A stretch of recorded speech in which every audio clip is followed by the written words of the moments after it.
Good afternoon. Welcome to business lunch.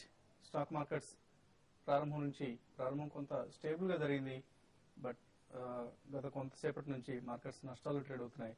ప్రస్తుతం almost flat గా trade అవుతున్నాయి. బట్ స్లైట్లీ నెగిటివ్ బయాస్ తో trade అవుతున్నాయి. రిలయన్స్ ఇండస్ట్రీస్, ఇన్ఫోసిస్ ఈ రెండు లాభాల్లోనే ట్రేడ్ అవుతున్నప్పటికీ మార్కెట్స్ మాత్రం, ఇండిసెస్ మాత్రం నష్టాల్లో ఉన్నాయి. సో ఈ పరిస్థితిపై ప్రస్తుతం మనతో మాట్లాడేందుకు అనలిస్ట్ సుందర్ గారు అలాగే శేష్ గారు సిద్ధంగా ఉన్నారు. సో ఓవరాల్ గా చాలా ఫ్లాట్ గా కనిపిస్తుంది.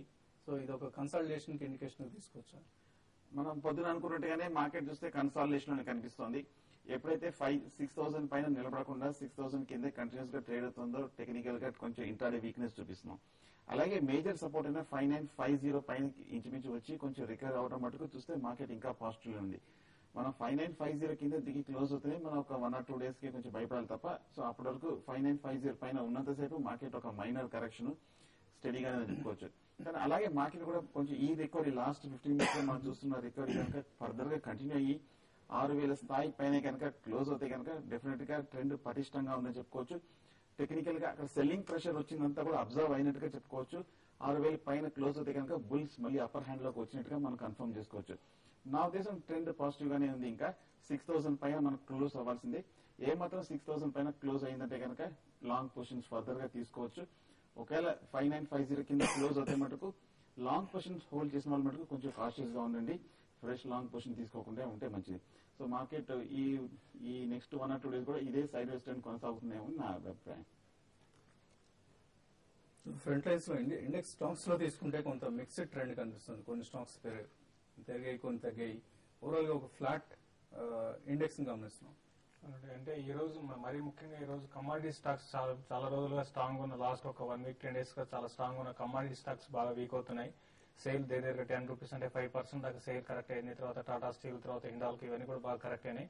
అయితే ఇంటర్నేషనల్ మార్కెట్ లో కొంత కమాడిటీస్ లో ప్రాఫిట్ బుకింగ్ కనపడింది. దానివల్ల ఏంటంటే అక్కడ ఇంటర్నేషనల్ మార్కెట్ లో కమాడిటీస్ వీక్ ఉన్నాయి. దానివల్ల కమాడిటీస్ బాగా ట్రాక్ చేస్తున్నాయి. అయితే ఇండెక్స్ లో అదర్ స్టాక్స్ కమాడిటీస్ కాకుండా రియాలిటీ స్టాక్స్ వీక్ ఉన్నాయి. అవి కాకుండా మిగతా అన్ని కూడా చాలా వరకు ఫ్లాట్ గా ట్రేడ్ అవుతున్నాయి అనుకోవచ్చు. కొన్ని ఐటీ స్టాక్స్ లో మరి ముఖ్యంగా ఇన్ఫోసిస్ కంటిన్యూగా పెరుగుతూనే వస్తుంది గత కొన్ని రోజులు. అది కూడా ఈ రోజు చాలా స్ట్రాంగ్ ఉంది. మార్కెట్ లో అయితే మిక్స్డ్ ట్రెండ్ ఉంది. మంచి కన్సాలిడేషన్ ఫేజ్ లో ఉంది. ఈవెన్ గ్లోబల్ మార్కెట్స్ కూడా చూస్తే గ్లోబల్ మార్కెట్స్ కూడా చాలా వరకు ఫ్లాట్ గానే ఉన్నాయి. అయితే కొంత ఏషియన్ మార్కెట్స్ కొంత హై నుంచి కొంత కరెక్ట్ కావడం చూసాము. దానివల్ల మన మార్కెట్ కూడా కొంత వీక్ గా ఉంది. అయితే ఇప్పట్లో ఫ్రెష్ అగ్రెసివ్ బయింగ్ అనేది మార్కెట్ లో వచ్చే అవకాశం లేదు. దానివల్ల ఏంటంటే నిఫ్టీ ఈ రేంజ్ లో ఒక టైట్ రేంజ్ లో కొనసాగుతుంది. డే అంతా కూడా ఒక 20 points రేంజ్ లో. ఇంకా ఈ రోజు కూడా క్లోజింగ్ కూడా ఇదే విధంగా ఉండే అవకాశం ఎక్కువ కనపడుతుంది. పెద్దగా పెరిగే అవకాశం లేదు నిఫ్టీ ఇక్కడ నుంచి. మా అయితే ఒక 10 points. అట్లనే డౌన్ సైడ్ చూస్తే 5980 బిలో కంటిన్యూగా ట్రేడ్ అయితే మాత్రం మళ్ళీ నిఫ్టీ 5950 వరకు ఇంకా 30 points కరెక్ట్ కావడానికి అవకాశం ఉంది. దీనికి మెయిన్ రీజన్ అంటే కమాడిటీస్ ఫర్దర్ గా ట్రాక్ చేస్తే నిఫ్టీ ఫర్దర్ గా వీక్ అయ్యే అవకాశం ఎక్కువ ఉంది. కాలర్స్ కొంతమంది లైన్ ఉన్నారు. కడప నుంచి జానకి లైన్ ఉన్నారు. జానకి గారు గుడ్ ఆఫ్టర్నూన్. మేము జయకుమారి 255 లో బై చేస్తాము. పింకెన్ 210 లో బై. ఏదండి రెండో స్టాక్? ఏదండి? టిమ్కెన్. ఓకే అండి. 210 లో బై చేస్తాము. టీసీఐ గానీ 155 లో బై చేస్తాము. TCI transport corporation. టిమ్కెన్ చూస్తే కనుక టెక్నికల్ గా కొంచెం ఒక మైనర్ కరెక్షన్ వస్తుందండి. లాస్ట్ ఒక 1 month గా చూస్తే 250 నుంచి 150 వరకు కరెక్ట్ అయ్యి అక్కడ కొంచెం కన్సాలిడేషన్ అవుతుంది. సో ప్రస్తుతానికైతే మీరు ఈ టిమ్కెన్ స్టాక్ ని మీరు హోల్డ్ చేయండి. కానీ short term two medium term కనుక అయితే మీరు 150 స్ట్రిక్ట్ స్టాప్ లాస్ గా పెట్టుకోవాలన్నమాట. టెక్నికల్ గా ఒక 150 కింద కనుక 1 or 2 sessions క్లోజ్ అవుతే మటుకు short term medium term week అయినట్టు చెప్పుకోవచ్చు. 150 పైన ఉన్నంత సేపు పర్వాలేదు. అలాగే జయకుమార్ ఇన్ఫ్రా చూస్తే కనుక ప్రాఫిటబిలిటీ చూస్తే బాగానే ఉందండి. Construction contract company. అలాగే నిన్నే న్యూస్ కూడా చూసాము, ఒక 38 crores వరకు ప్రాఫిటబిలిటీ ఒక పెద్ద ఆర్డర్ రావడం జరిగింది. సో కంపెనీ అయితే కొంచెం బాగానే ఉంది. ఆ సిటీస్ మీరు జయకుమార్ ఇన్ఫ్రా కూడా మీరు హోల్డ్ చేయొచ్చు. అలాగే TCI transport corporation, tourism corporation of India చూస్తే కనుక టెక్నికల్ గా లాస్ట్ 1 year గా అసలు ఏమాత్రం పెరగలేదు. సో కొంచెం వీక్ గానే కనిపిస్తుంది. సో ట్రెండ్ మటు కొంచెం కాషియస్ గానే ఉందని చెప్పొచ్చు టీసీఐలో. నెక్స్ట్ కాలర్ శారద హైదరాబాద్ నుంచి లైన్ ఉన్నారు. శారద గారు నమస్తే సార్. నమస్తే. అది హౌసింగ్ ఫైనాన్స్ సెక్టార్ కి సంబంధించి ఏదైనా ఒక 2 బెటర్ స్టాక్స్ ని రికమెండ్ చేయండి సార్. అది హెచ్డిఎఫ్సి, ఎల్ఐసి హౌసింగ్ 2 కాకుండా థర్డ్ ఒకటి చెప్పండి సార్. ఇంకొకటి మీరు మామూలుగా చెప్తున్నారండి ఎకనామిక్ టైమ్స్ లో అది సండే ఎడిషన్ మండే ఎడిషన్ అర్థం కాలేదు సార్. మనం మండే ఎడిషన్ తీసుకున్నాను కానీ బుక్ రాలేదండి. అసలు కొంచెం క్లియర్ గా కనుక్కుందామని చేశానండి. అది ఈ హౌసింగ్ ఫైనాన్స్ సంబంధించి మాత్రం కొంచెం ఇద్దరిని చెప్పండి సార్. ఓకే అండి. So in fact economic times Monday రోజు ఇస్తున్నారండి. ఇన్ఫాక్ట్ లాస్ట్ 2 weeks కూడా కాంప్లిమెంటరీ కాపీగా ఇచ్చారు. ఈటీ వెల్త్ అన్న పేరుతో పర్సనల్ ఫైనాన్స్ మ్యాగజైన్ ఇది. మామూలుగా ₹5 ప్రైస్ పెట్టారు, బట్ మండే లాస్ట్ 2 Mondays మాత్రం ఎకనామిక్ టైమ్స్ సబ్స్క్రైబర్స్ అందరికీ కూడా ఫ్రీగా ఇవ్వడం జరిగింది. మేబీ మీ వెండర్ ఎక్కడైతే మీరు పేపర్ కొన్నారో అక్కడ అతన్ని ఒకసారి మళ్ళీ వెరిఫై చేసుకోండి. మేబీ మ్యాగజైన్ అందులో నుంచి మిస్ అయి ఉండొచ్చు. అదర్వైజ్ మండే ఎడిషన్ లోనే ఉందండి అది. సో హౌసింగ్ ఫైనాన్స్ లో ఎల్ఐసి, హౌసింగ్, హెచ్డిఎఫ్సి కాకుండా ఇంకా ఏ ఇతర స్టాక్ మీరు సజెస్ట్ చేస్తారు? సో చూస్తుంటే కనుక ఓబరాయ్ రియాలిటీ ఒకటి పాజిటివ్ ఉందండి. ఇటీవల వచ్చిన ఒక పబ్లిక్ ఇష్యూ వచ్చిన స్టాక్ అనమాట. హౌసింగ్ ఫైనాన్స్ అది రియల్ ఎస్టేట్ కంపెనీ చెప్తున్నాను. Okay, but housing finance track చేయలేదండి. సారీ. ఓకే అండి. దివాన్ హౌసింగ్, జిఎస్సి హౌసింగ్ రెండింటిలో దేని సజెస్ట్ ఓకే, చేస్తారు? నేనైతే దివాన్ హౌసింగ్ కే సజెస్ట్ చేస్తానండి. దివాన్ హౌసింగ్ ఫండమెంటల్ పరంగా చూస్తే ఇప్పుడు ఉన్న వాటిలో కొంచెం అట్రాక్టివ్ ప్రైస్ లో ఉంది కాబట్టి దివాన్ హౌసింగ్ ఫైనాన్స్ ని రీసెంట్ కూడా చూస్తే స్టాక్ కొంత హై నుంచి బాగా కరెక్ట్ అయింది.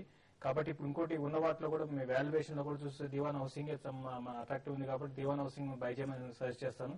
అరౌండ్ 272 ఆ లెవెల్లో ఉంది. అరౌండ్ 2 నుంచి 250 ఆ లెవెల్కి వచ్చినప్పుడు ఒక 15 to 20 రూపీస్ కరెక్ట్ అయినప్పుడు స్టాక్ ని బై చేయండి. 350 to 400 rupees next 6 to 8 months లో పెరిగే అవకాశం ఉంది. అలాగే జిఐసి హౌసింగ్ ఫైనాన్స్ ఉంటుంది, పబ్లిక్ సెక్టర్ సంబంధించిన కంపెనీ అనమాట. సో డెఫినెట్ గా ఫండమెంటల్ గా చూస్తే కనుక కొంచెం స్ట్రాంగ్ సపోర్ట్ కూడా ఉంది. 90 రూపీస్ దగ్గర టెక్నికల్ గా సపోర్ట్ ఉంది. లాస్ట్ 1 month గా చూస్తే 160 నుంచి 100 వరకు కరెక్ట్ అయిన స్టాక్. డెఫినెట్ గా జిఐసి హౌసింగ్ ఫైనాన్స్ కూడా లాంగ్ టర్మ్ లో డెఫినెట్ గా బాగుంటుంది అనిపిస్తున్నారు. నెక్స్ట్ కాలర్ నర్సాపూర్ నుంచి కృష్ణకుమారి లైన్ ఉన్నారు. కృష్ణకుమారి గారు, హలో, గుడ్ ఆఫ్టర్నూన్ ఆలస్య సార్. Good afternoon. చెప్పండి. చెప్పండి.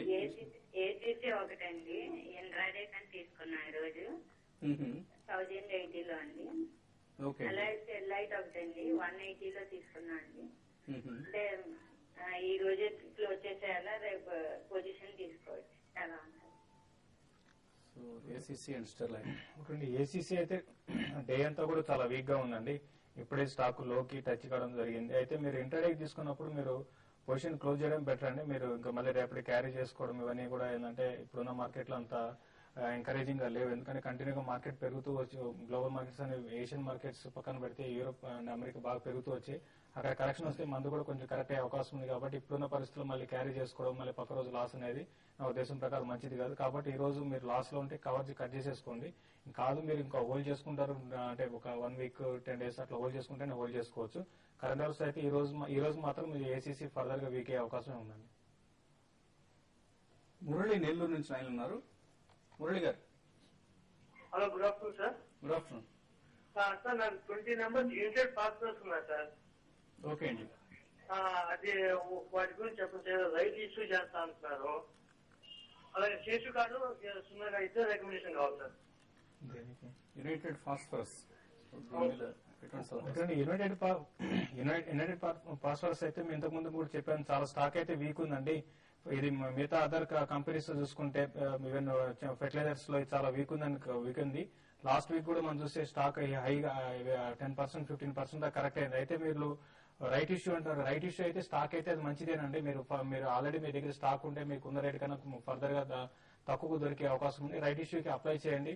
మీకు ఇన్వెస్ట్మెంట్ కి అయితే ఫండమెంటల్ మంచి కంపెనీ అండి. రీసెంట్ గా కొంత బ్యాడ్ న్యూస్ వల్ల స్టాక్ కరెక్ట్ అయింది. ఇక్కడ నుంచి పెద్ద కరెక్షన్ వచ్చే అవకాశం కూడా లేదు. కాబట్టి ఫర్దర్ గా మీరు ఈ స్టాక్ యాడ్ చేసుకోమని సజెస్ట్ చేస్తాను. సో మీ రిటర్న్స్ ఎలా ఇస్తారు యునైటెడ్ ఫాస్ఫరస్? ఫండమెంటల్ గా అయితే డెఫినెట్ గా స్ట్రాంగ్ కంపెనీ అండి, దాని డౌట్ లేదు. అలాగే టెక్నికల్ గా లాస్ట్ 1 month గా చూస్తే 220 నుంచి 150 వరకు మంచి కరెక్షన్ వచ్చింది.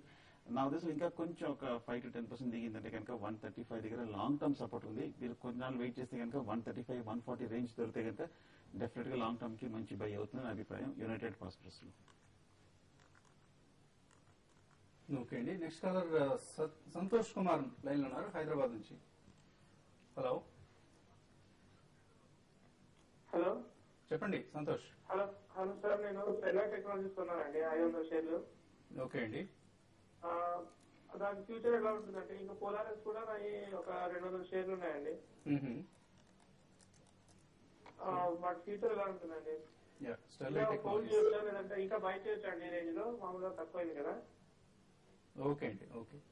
సో స్టెర్లైట్ టెక్నాలజీస్ చూస్తే కనుక ఫండమెంటల్ గా కొంచెం మంచి కంపెనీ అండి. లాస్ట్ 5 years లో 40 crores నుంచి 250 crores వరకు 5 times ప్రాఫిటబిలిటీ పెరిగింది. అలాగే టెక్నికల్ గా చూస్తే కనుక 125 నుంచి 60 వరకు ఆల్మోస్ట్ 40% పడిపోవడం జరిగింది. డెఫినెట్ గా లాంగ్ టర్మ్ బై అవుతుందండి. లాస్ట్ మంత్ చూస్తే కనుక మేజర్ న్యూస్ వచ్చింది, చైనీస్ కంపెనీస్ తోటి ఒక మేజర్ జాయింట్ వెంచర్ ఫామ్ చేస్తున్నారు. సో స్టెర్లైట్ టెక్నాలజీస్ డెఫినెట్ గా ఒక డిప్ లో ఒక 65 లెవెల్ వస్తే కనుక మీరు బై చేయొచ్చు లాంగ్ టర్మ్ కోసం. ఇంకోటి పోలరిస్ గురించి అడిగారండి. పోలరిస్ స్టాక్ అయితే మీరు హోల్డ్ చేసుకోండి. స్టాక్ అయితే ఇప్పుడే అప్ మూవ్ వచ్చింది. రీసెంట్ గా చూస్తే మరి technology stocks, front line technology stocks అన్ని కూడా చాలా ఎప్పుడు లేని విధంగా న్యూ హైస్ కి, ఆల్ టైమ్ హైస్ కి రావడం చూస్తున్నాం. అయితే మిడ్ క్యాప్ లో ఆ యాక్షన్ కనపడలేదు. ఇప్పుడిప్పుడే కొంచెం వీటిలో భయం కనపడుతుంది కాబట్టి ఈ స్టాక్ ను హోల్డ్ చేయండి. 180 ఈ లెవెల్ గాని పైన సస్టైన్ అయితే 200 220 దాకా పెరిగే అవకాశం ఉంది. హోల్డ్ చేయమని సజెస్ట్ చేస్తాను. సో హోల్డ్ చేయండి. అలాగే డిక్లైన్స్ లో 2 స్టాక్స్ కూడా మీరు ఎక్వైర్ చేయండి. Definitely over period of 1 to 1.5 years మంచి రిటర్న్స్ వస్తాయి. ఇప్పుడు చిన్న బ్రేక్ తీసుకున్నాం.